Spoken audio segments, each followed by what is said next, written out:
kelompok 4 ingin melakukan wawancara terkait mata kuliah evolusi di MA Al-Khairiyah Jakarta.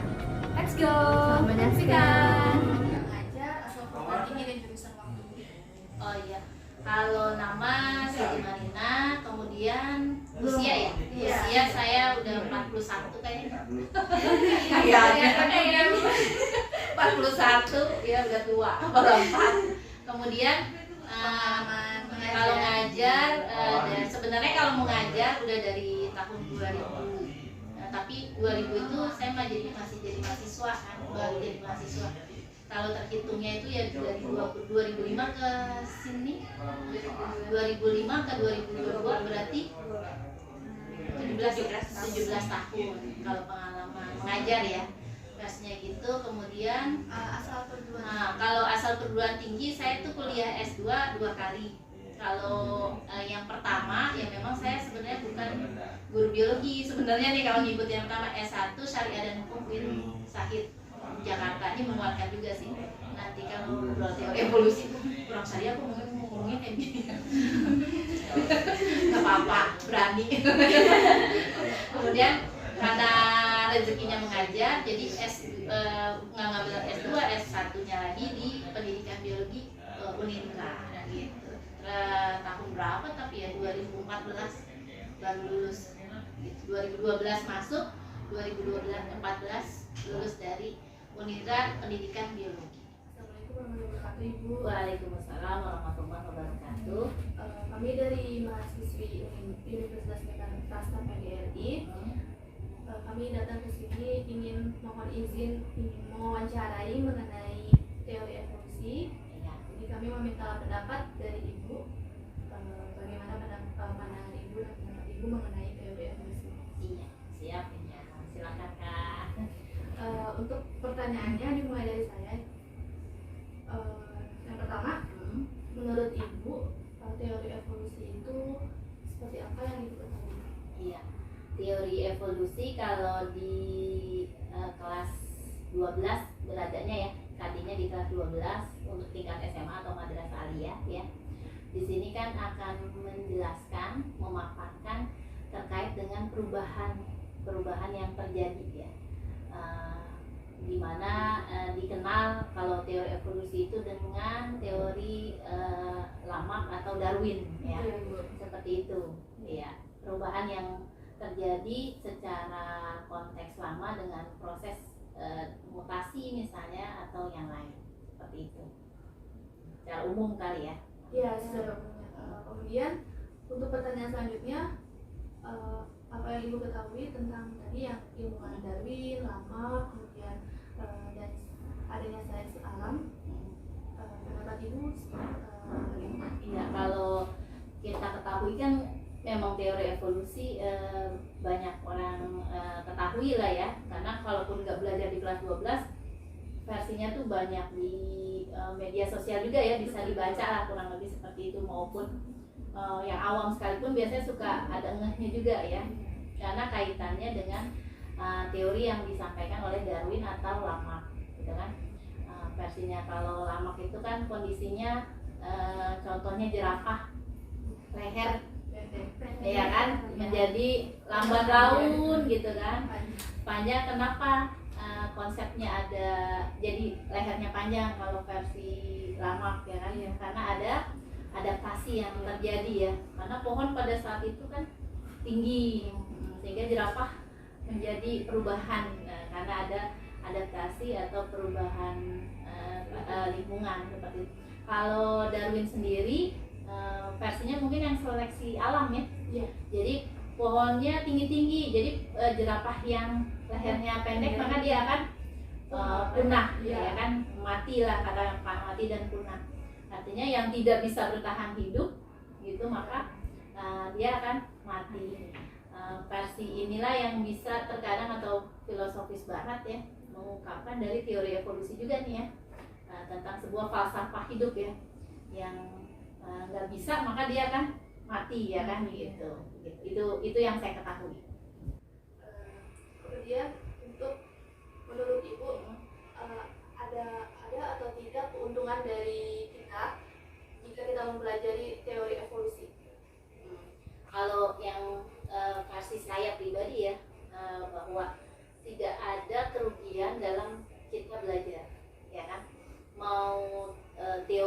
ilmu apapun yang kita geluti kemudian kita pelajari, insya Allah sih itu memiliki kebermanfaatan. Minimal kebermanfaatannya apa? Mengetahui kan tentang pola pikir si Darwin, pola pikir si Lamarck gitu kan. Dengan konsep juga kan beliau-beliau kan juga berlandaskan pada sebuah teori dan apa yang diamati, yang dilihat, dan itu sebagai bagian dari sebuah penelitian kan gitu. Jadi bermanfaat juga untuk kita gitu. Dan seperti tadi Darwin yang konsepnya seleksi alam kan juga membuat sebuah kata motivasi pada sebuah falsafah hidup yang siap, yang bertahan hidup adalah yang kuat, yang strong kan gitu. Untuk menandakan kita bahwa kita harus jadi orang yang kuat gitu. Jadi untuk selanjutnya, kalau di teori Darwin itu dia berkenalan dengan manusia-manusia purba yang jenisnya seperti Homo sapiens, Homo erectus. Nah, kemudian menurut Ibu, manusia purba yang Ibu ketahui itu seperti apa? Iya, kalau manusia purba ini kita dari SD kali ya belajar sejarah ya. Iya. Terkait dengan manusia-manusia purba yang suka kita kenal dengan Homo sapiens, Homo erectus, apalah gitu ya. Banyak banget kan tuh ya versi nama-nama dari manusia purba dari zaman ke zaman gitu ya. Kalau di dunia ilmu sejarah umum ya, zaman batu, zaman apalah, saya mau udah lupa gitu kan. Kalau versi teori evolusi pada konteks ini itu kan kalau yang saya ketahui versinya ya, ini ada konsep di mana tercetuslah yang namanya nenek moyang manusia itu adalah monyet kera gitu kan. Dari konsep penelusuran mungkin bersinergi dengan dunia sejarah ya. Saya sih membayangkan pada saat itu para peneliti evolusi itu ya mungkin belajar melihat catatan sejarah gitu ya, kemudian dipaduin sama ilmu evolusinya. Kalau bayangan saya itu seperti itu gitu. Jadi kalau tadi menurut teori evolusi juga Ada kita itu ada nenek moyangnya manusianya. Jadi menurut Ibu nenek moyang kita itu kan tadi kalau evolusi kan teori evolusi nenek moyang manusia adalah kera ya, monyet seperti itu. Nah kalau versi evolusi ketika mempelajari konsep bersinergi dengan sejarah itu. Tetapi kalau ditanya lagi, nah kalau menurut kita ya sebagai manusia yang beragama Islam gitu, otomatis kita akan menggali nilai-nilai Al-Quran kan gitu, bahwa manusia itu diciptakan sempurna ya kan, telah kuciptakan secara sempurna kan gitu. Apalagi kita kenal Rasulullah kita kan gitu, dan kita kenal bahwa bapaknya gitu kan itu adalah Nabi Adam gitu. Nabi Adam yang Rasulullahnya aja udah ganteng ya, Nabi Yusuf ganteng apalagi Nabi Adam, berarti bapaknya kakeknya dari itu berarti kan udah ganteng juga gitu. Kalau bahasa ganteng gitu, bahasa udah cakep. Kenapa? Karena konsepnya Al-Quran udah menjelaskan bahwa telah diciptakan secara sempurna kan gitu versinya. Baik Ibu, saya lanjutkan dengan pertanyaan selanjutnya. Apakah Ibu percaya tentang teori evolusi? Jika percaya, apa alasannya? Oh gitu. Kalau terkait bahasa percaya itu menurut saya ini harus diklarifikasi nih kalimat pertanyaannya gitu. Karena ketika kita belajar itu kronologisnya bukan pada landasan kita percaya dulu baru belajar gitu. Beda dengan belajar tentang tauhid. Nah, kalau versi saya harus dipisahkan. Jadi kalau percaya teori evolusi saya membalikkan pertanyaan, kalau ini sebuah tugas dari mata kuliah dari Bapak dosen ya, nggak apa-apa dong, kita kan harus fair dalam keilmuan. Dalam penelitian kita harus fair kan gitu. Maka kalimatnya harus dirubah, mungkin tidak ada kronologis percaya tidak percaya. Mungkin lebih enak dan tidak terjadi sensitif lebih pada tatanan belajar juga nggak tentang teori evolusi waktu di SMA, waktu kuliah misalnya gitu kan, lebih enak mungkin ya seperti itu. Kalau dibilang bahasa percaya kan nanti asumsinya nanti lebih kepada kalau mempercayai alhasil nanti jadi ini nih pengharaman atau bagaimana, itu akan mengarah seperti itu gitu.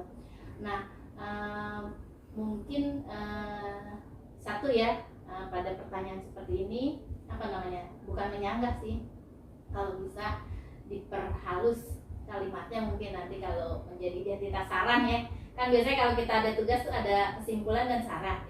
Nah kalau ada saran bisa tuh dimasukkan seperti itu gitu. Jadi ketika ditanya jadi susah percaya apa enggak gitu.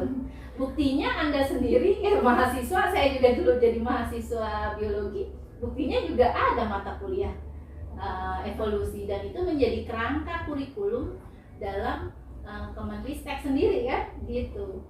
Jadi kalau ditanya itu susah juga jawabnya gitu. Saya lebih cenderung belajar evolusi juga nggak belajar gitu kan. Versi saya seperti itu. Oke. Baik Ibu, selanjutnya apakah yang Ibu ketahui tentang adaptasi dan mutasi? Kalau adaptasi ya udah pada paham lah ya. Adaptasi ya bisa beradaptasi dengan lingkungannya, berarti bisa menyesuaikannya gitu.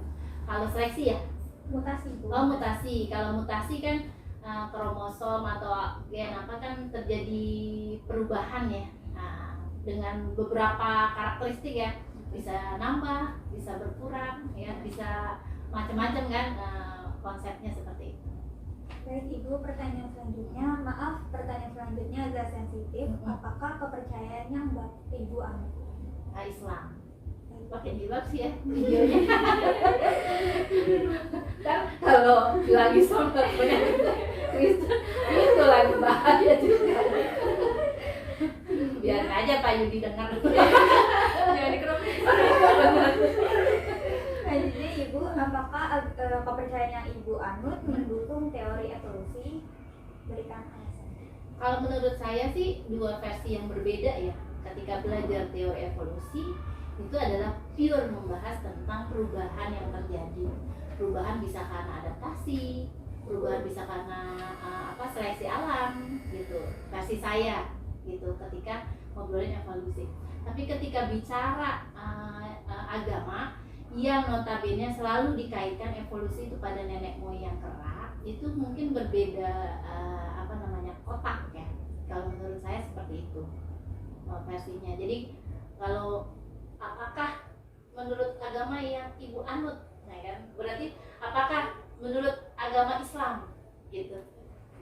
Dan konsepnya apakah harus, kalau nanti belajar sama tafsir ayat Al-Quran misalnya Ustadz Hadi Hidayat, boleh juga nih dilanjutin digali ayat-ayat yang mungkin bersinergi juga dengan teori-teori evolusi misalnya gitu kan, belum ada nih gitu misalnya ya.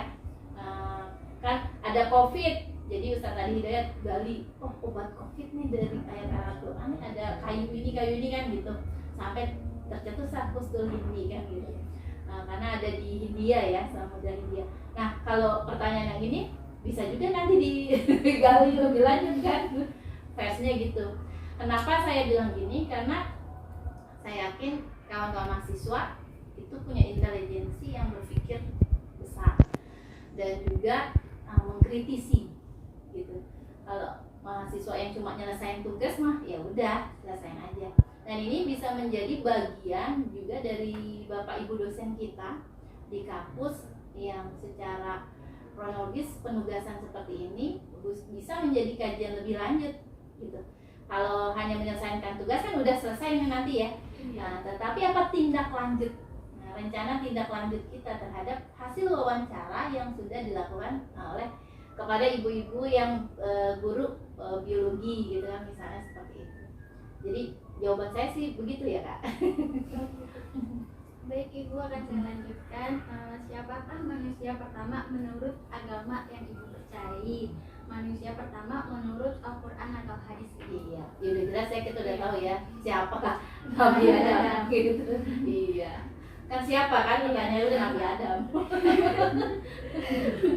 Pertanyaan selanjutnya, apakah teori evolusi bertentangan dengan agama?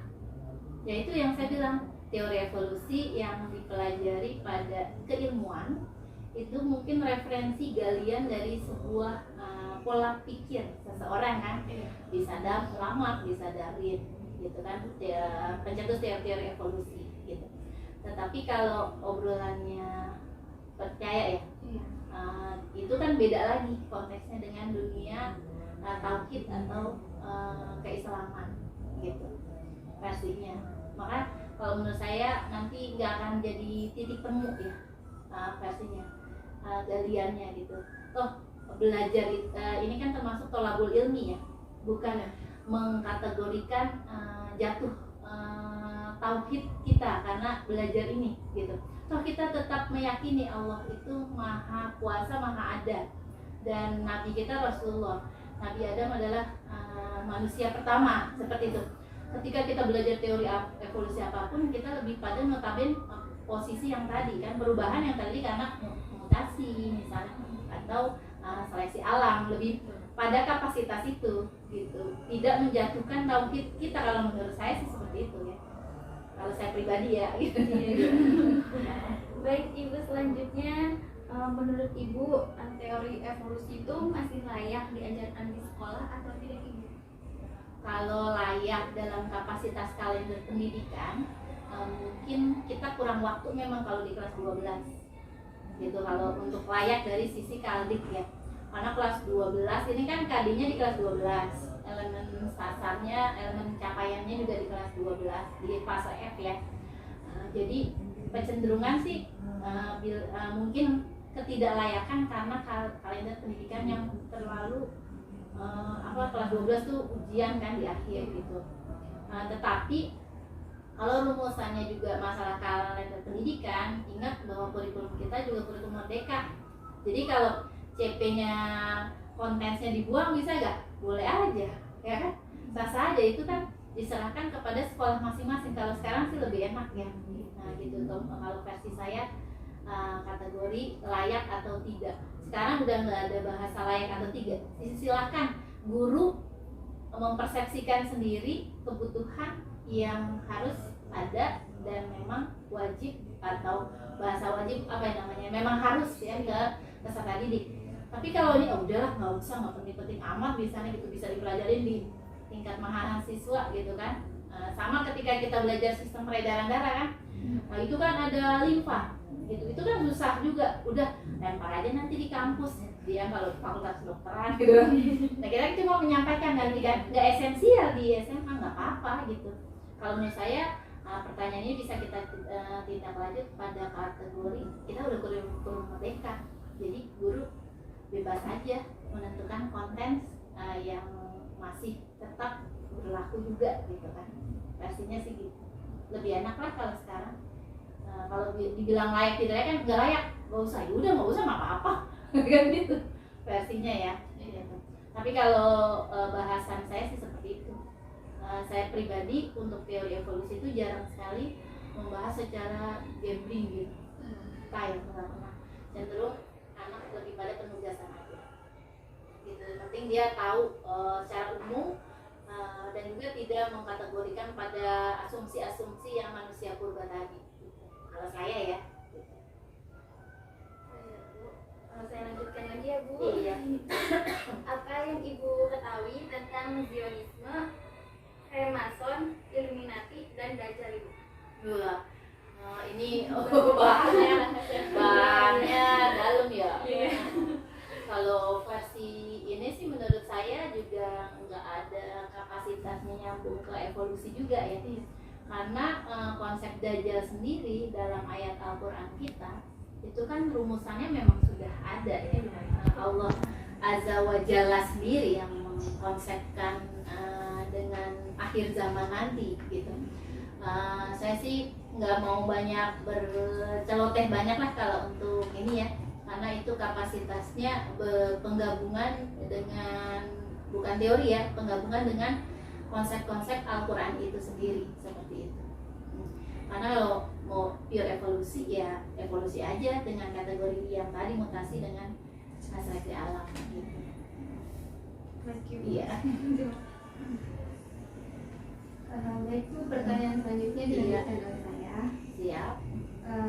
Berkenaan dengan teori evolusi, apakah menurut Ibu, Ibu mendukung, menolak, atau ragu-ragu dan memberikan alasannya? Kalau saya mah dibilang ragu-ragu juga enggak gitu ya. Karena gampang aja sekarang, kalau nggak merasa nggak mau dijelasin ke anak-anak, udah di kurikulum sekarang udah konteks materi tersebut dihilangkan aja kan gitu. Dan nggak usah ragu-ragu, nanti bahaya nih kalau nggak diajarin, misalnya nggak ada masalah ya kan. Dan follow up terhadap konteks teori ini kan juga nggak follow up banget ke perguruan tinggi kan. Iya. Gitu. Emangnya anak pendidikan biologi misalnya terus jadi bagaimana kalau nggak belajar evolusi di SMA? Nggak juga kan. Anak kedokteran yang harus banget biologi banget gitu ya, apakah jadi bagaimana nggak belajar evolusi? Nggak juga, nggak ada hubungannya dengan itu gitu kan. Jadi kalau menurut saya tidak, Bapak Ibu guru tentang teori evolusi nggak perlu ragu-ragu. Kalau memang konten materi atau materi harus dibuang, buang aja. Setuju atau tidak setuju gitu bahasanya ya, kembali lagi ke pertanyaan sebelumnya ya, kita ngobrolin apa di evolusinya. Kalau perubahan pada kapasitas seleksi adaptasi gitu ya, lingkungan, kemudian seleksi alam, itu kan literaturnya tidak bisa digabungkan dengan pelajaran kapasitas sejarah tentang Homo sapiens tadi gitu. Versi saya gitu, umum sih ya, lebih menggantung sih jawabannya. Jawabannya iya. Kalau versi saya udah nggak usah ragu, kalau mau dibuang buang aja tuh, juga nggak follow up banget kok gitu, nggak ada efek gitu ya. Kalau nggak belajar ini repot nih nanti jadi mahasiswa kan gitu kan. Kalau guru kita di SMA kan gitu, kalau nggak belajar organel-sel kan bahaya kan.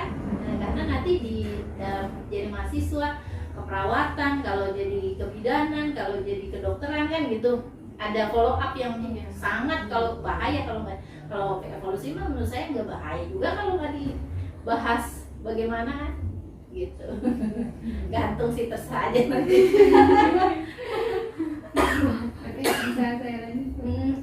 Ya, pertanyaan berikutnya, menurut Ibu, mengapa teori evolusi itu, khususnya yang mengenai evolusi pada manusia, masih dipelajari sampai sekarang? Mungkin pada kapasitas karena ada teori ya, ada teori yang ada, maka selayaknya ilmu pengetahuan itu harus dipelajari gitu. Tapi apakah itu menjadi sebuah kapasitas yang pertanyaan sebelumnya wajib apa enggak, itu kembali lagi kepada konteks atau materi sama Bapak Ibu guru yang mau melanjutkan enggak gitu. Kalau oh iya dipakai aja, tapi cuma secara umum sah-sah aja sih gitu. Mungkin seperti itu. Saya lanjut dulu. Iya. Apakah boleh jika kita menjelaskan suatu ilmu atau teori kepada orang lain atau mungkin peserta didik, tapi ilmu tersebut itu bertentangan dengan agama yang kita anut? Berikan alasan. Iya, kalau teori evolusi kan yang rame kalau karena masalah nenek moyang aja ya, itu pada kapasitas yang itu. Tetapi ilmu pembahasan oleh ahli, teori evolusi yang kita mau pelajari dari sisi mutasi sama seleksi alam kan, adaptasi nggak jadi masalah kan untuk disampaikan kepada anak gitu. Apakah adaptasi nggak ada? Ada. Apakah manusia secara psikologi juga nggak melakukan adaptasi? Nah, berarti kan ada klausanya ya gitu. Tapi kalau hubungan dengan evolusi yang ini aja yang jadi problem atau yang digembar-gemborkan beberapa orang, atau ini kan pada konteks yang ini aja kan, yang bahwa nenek moyang manusia itu, dan itu sih kalau menurut saya terpisah ya gitu. Kalau menurut saya gitu terpisah, dan kajiannya itu kan mungkin udah antropologi, arkeologi, gabungan beberapa keilmuan ya gitu. Dan untuk tingkat SMA sih kalau menurut saya juga nggak perlu dibahas itu juga nggak jadi masalah, lebih pada kemutasinya kan yang bab sebelumnya gitu. Seperti itu kan. Dari Ibu untuk pertanyaan terakhir itu bagaimana cara Ibu mengajarkan teori evolusi ini khususnya tentang evolusi pada manusia ke peserta didik? Oke, kalau teori evolusi dari tahun ke tahun memang tekniknya, kebetulan kaldiknya dia kan agak pendek ya untuk kelas 12 ini. Jadi lebih pada penugasan. Penugasan bisa membuat PPT aja. Seperti itu udah cukup menjadi penilaian bagi saya pribadi sebagai guru gitu kan. Kemudian kronologisnya juga dipola juga sih, nggak perlu menghubungkan dengan evolusi manusia, nggak perlu, jadi yang umum-umum aja itu konsep dari pembuatan penugasan PPT. Jadi nggak sampai detail atau memboreskan kapasitas yang tadi manusianya ya, evolusi manusia enggak sih. Karena mungkin jam terbang, jam tayang juga kan kurang, sehingga nggak masuk gitu. Versinya seperti itu. Saya tangkap dari kesimpulan wawancara dengan Ibu, berarti Ibu masih 50-50. Iya. Karena teori evolusi itu memang perlu dipelajari, tapi Iya. dengan kapasitas disesuaikan dengan kebutuhan siswa ada kurikulum. Jadi yang memang diperlukan dipakai, yang memang tidak pun nggak perlu dipakai juga. Betul, dan bisa dibaca sendiri bisa. Betul, silakan. Jadi kita nggak justifikasi keilmuan lah.